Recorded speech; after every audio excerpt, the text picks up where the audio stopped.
Peace and mercy and blessings of Allah be upon you. All praise is due to Allah, Lord of the worlds. May peace and blessings be upon the noblest of messengers, our Master Muhammad, his family, companions, and those who follow them in goodness until the day of judgment. To proceed, O Allah, to you belongs all praise and thanks, and to you all matters return, both public and hidden. You are worthy of being praised, and you are worthy of being worshipped. You are capable of all things.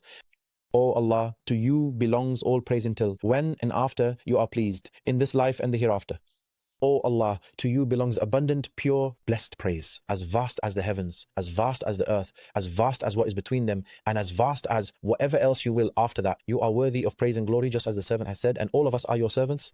O Allah, none can withhold what you give, and none can give what you withhold, and the greatness of the great will not benefit them against you. So first of all, may you be well every year. And we say, praise be to Allah who has allowed us to reach this blessed month.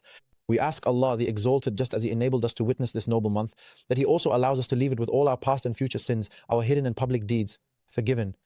And I ask Him, the Exalted, that we be among those who leave Ramadan having been freed by Allah the Almighty from the fire. Our series this year is about the last day. And maybe when many people talk about the last day, they discuss it in terms of the stages of death, the grave, the gathering, and so on. But we are going to approach this topic from a completely different angle. This angle is about the scenes of the hereafter. Belief in the last day is a very significant matter for us and holds great importance in our religion. Our role is to make this belief in the last day influence our behavior and affect our relationship with our Lord, the Exalted. And that's what we will try as much as possible to focus on throughout this series. Every day, we will present a scene from the scenes of the hereafter, a hadith of the Prophet, peace be upon him, in which he speaks about a situation from the situations of the hereafter. We will try as much as possible, if this situation involves someone from among the people of obedience, to focus on that righteous deed and start applying it. And if the deed is related to someone from among the people of disobedience, we will try to warn people about it and tell them to be careful of that action. Someone might ask me, why are you specifically going to talk about the scenes of the hereafter? I want to say from the beginning that the human soul always tends to follow its desires. The human soul always leans toward disobedience. Or that the human soul always seeks comfort. It doesn't want to get up and pray Qiyam al-Layl, the night prayer. It doesn't want to get up and read the Qur'an. It doesn't want to get up and pray Fajr during the cold days. This is the nature of the human soul. And the most effective thing to discipline the human soul is its attachment to the Day of Judgment. That's why Allah, glorified and exalted, made the first verses revealed to the Prophet, peace be upon him, the ones that talk about the hereafter. As Lady Aisha, may Allah be pleased with her, said the first thing revealed from the Qur'an was so when the trumpet is blown, meaning when the trumpet is sounded. And as you all know, the last verse revealed in the Qur'an is also a verse that speaks about the hereafter, which is Allah saying, and fear a day when you will be returned to Allah. So the beginning of the Qur'an talks about the Day of Judgment, and the end of the Qur'an also talks about the Day of Judgment.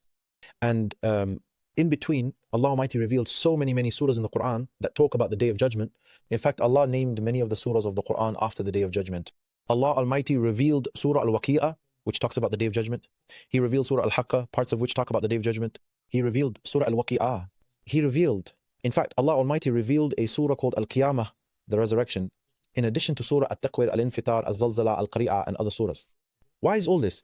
All of this is because the thing that most refines the human soul is its connection to the Day of Judgment.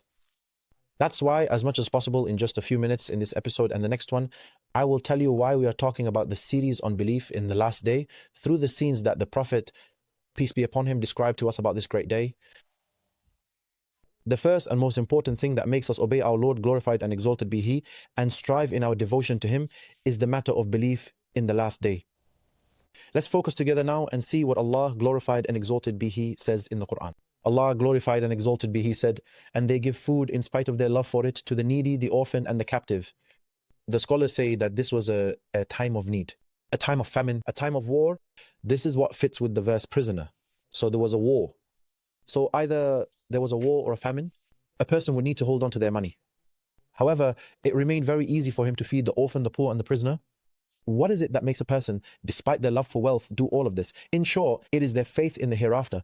Allah the Exalted said, and they give food despite their love for it to the needy, the orphan, and the captive, saying, we feed you only for the sake of Allah. We desire neither reward nor thanks from you. Indeed, we fear from our Lord a grim, calamitous day. What makes giving and spending easy? What makes giving and spending easy? Their awareness of the Day of Judgment, their fear of the Day of Judgment. So as a result, they performed good deeds in this world so that it would benefit them in the hereafter. And our Lord glorified and exalted also mentioned to us the effect of faith in this day on our acts of worship. So our Lord blessed and exalted said, "In the name of Allah, the most gracious, the most merciful, is the one who is devout during the hours of the night, prostrating and standing." What is it that made him get up to pray at night? To strive in devotion, supplication, seeking forgiveness, and returning to Allah. Especially since the human soul always tends toward comfort and wants to sleep. What makes him go against his own desires, get up, perform ablution, and pray especially on extremely cold nights? In short, the matter was mentioned by Allah Almighty in the same verse. The one who is devout during the hours of the night, prostrating and standing, fears the hereafter because he is afraid of the hereafter. Because he fears the hereafter, it becomes easy for him to pray at night. And this is what Salman al-Farisi, may Allah be pleased with him, used to say.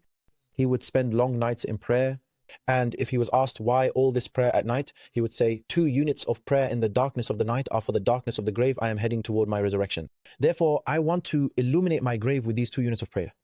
Glory be to Allah. Likewise, Allah glorified and exalted has told us some truly amazing verses in Surah An-Nur, clarifying for us the impact that belief in the hereafter has on your obedience and worship. The more a person among us feels that the end is near, the more he strives in doing good deeds. Allah glorified and exalted says, "In houses which Allah has permitted to be raised, and in which His name is mentioned, they glorify Him therein in the mornings and evenings men." Look at their description. Neither trade nor sale distracts them from the remembrance of Allah, establishing prayer and giving zakat. Ibn Mas'ud, may Allah be pleased with him, when interpreting this verse, says that this verse was revealed about the companions. One of them would be standing in the market, holding the scale, placing the iron weight on one side and getting the goods ready to put on the other side, buying and selling. When he heard the call to prayer, he would leave the scale and go to pray. Even though the soul loves money and is afraid for its business, it was easy for them to leave their work and trade and go to pray. Allah the Exalted said, "They fear a day when hearts and eyes will be overturned." So the thing that helps us most in obedience and worship is remembering the hereafter. On the other hand, the thing that most makes a person fear sin and stay away from disobeying Allah the Exalted is faith in the hereafter. And the more a person is mindful of the meanings of the hereafter and what it contains, the further that person will be from disobeying Allah the Exalted.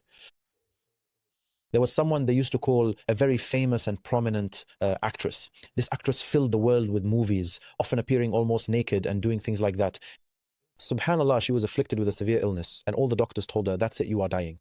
The result was that when they told her she was dying, it meant her hereafter was near. What happened?